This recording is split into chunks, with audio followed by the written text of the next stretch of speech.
everyone, and welcome to the Week 4 Recap Show. He's James the Thrusting Moynihan. I'm Ross Berge. We have your six-pack of topics brought to you by PBR. Smooth going down. Smooth coming out. God, your feet stink.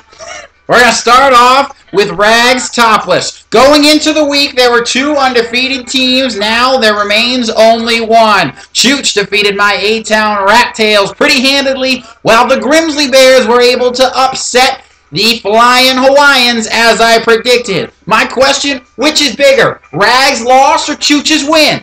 Yeah, I mean, although Chooch's win was big, I think Rags' loss to the Grimsley Bears was huge. It helps even out the standings and gives us middle-of-the-pack folks a lot of hope. Absolutely, I agree with where you're coming from there, but I definitely think Chooch's win is bigger. Anytime you're in a fantasy football league, you're really racing to about 12 or 13 wins. Chooch is already 4 there, and I think his win is bigger than Rags' loss. All right, agree to disagree. Topic number 2, Most season. There were two big trades in the NFL this week, Marshawn Lynch to the Seahawks and Randy Moss to the Vikings this morning.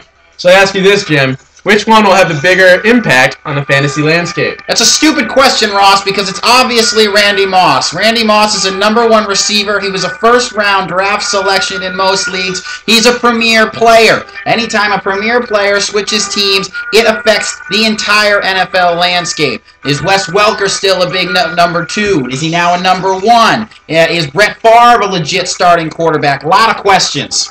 I agree, but the Marshawn Lynch trade will have a big impact too.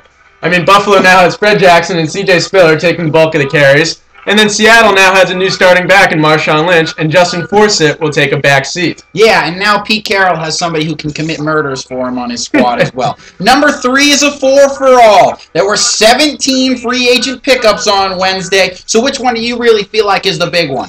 Yeah, I think Mike Bell, and John really needed a lot of help, and with LaShawn McCoy sitting out this week, it'll be big. There will be some question marks, though, with Kevin Cobb coming in for the injured Mike Vick, but we'll see where it goes. Absolutely. John needs a lot of help, but to me, and I know I'm biased, it's Freddie Jackson. The Rat Tails pick up Fred Jackson, who becomes a #1 as Marshawn Lynch is shipped out of town. Fred's averaged over 4 yards a carry the last year and a half, and I think he's a #1 back until C.J. Spiller's ready to pick it up. So I think that's big. Big pickup there by Brandon Grimm at about 8:11 this morning. Pick up Brandon Tate of the Patriots. Really like that pickup. All right, topic number 4. Losers have hope too. Andy Allen John are still winless. So I ask you this, Jim. Which team still has the most hope?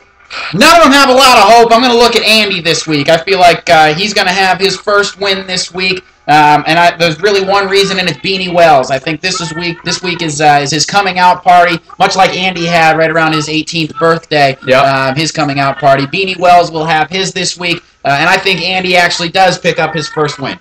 All right, I mean, I think it's Al. He still has a solid squad. He has Jay Cutler, Randy Moss, D'Angelo Williams, Pierre Thomas, and Steve Smith of the Giants. So I really look for Al to come out of the basement soon. Maybe we'll talk a little bit about that later. At number 5, there's a big trade this week, and I know a lot about it, between myself and the Rag. I traded Ray Rice and Wes Welker over to Rag for Javid Best, Rowdy White, and C.J. Spiller.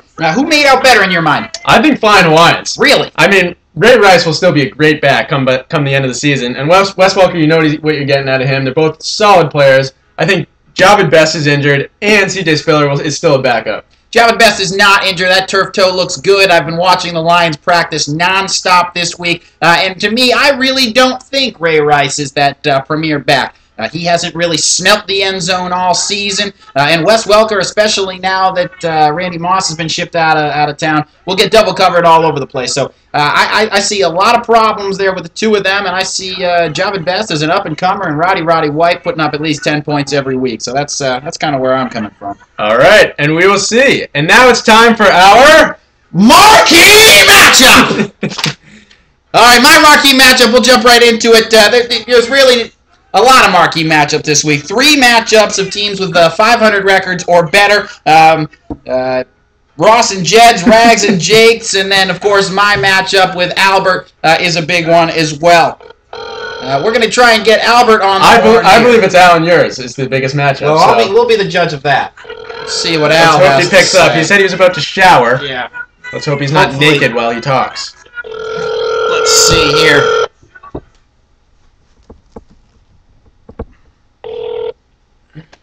Hello?